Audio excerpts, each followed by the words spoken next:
The first week in June, they sent us a letter saying that we will have a rent increase in 30 days. No explanation why, just went up more than double.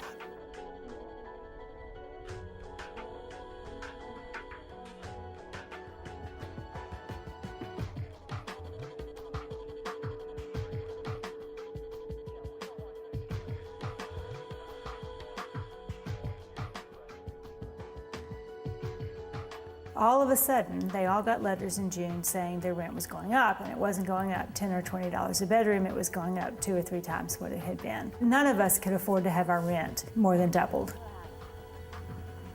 They have not been maintaining these properties at all, so many of them are in terrible shape with the foundations in trouble and the roofs in trouble, and they've done just absolutely the bare minimum. It's very hard for us to understand how they can justify this tremendous rent increase when they haven't fixed up the properties along the way. When I decided to become a foster parent and a child was placed in my home, her name was Mahogany. The house had to be in good condition to keep the child safe. I had termite damage, and it took them a year and a half to come out and fix the damage. My house did not pass inspection because South Delta had not did the repairs that they needed to do in order for me to keep that child. The day that they took her, I cried for 2 days because she had been in my home for over a year. She needed me as well as I needed her. I'm sorry. I'm sorry. I cry when I talk about it.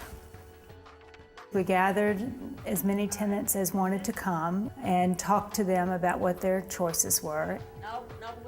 We decided to file suit against the Housing Authority for improperly raising the rent. We're also working through the politicians in each community, through the congressman's office, various places to try to get some leverage and try to get change done that way. When we started working with the Mississippi Center for Justice, we started getting more response from South Delta. They did start coming out and doing some work, but still not all the work, because before we was not getting anything done. When I get Mahogany back, we're gonna have a big cookout for the kids. My neighbor, she got several grandchildren, and they also misses her. They also ask me daily, when Mahogany come home, when Mahogany come home? I said, I'm working on it. I think it's important to fight for your own rights, because if you don't fight for your own rights, no one else will.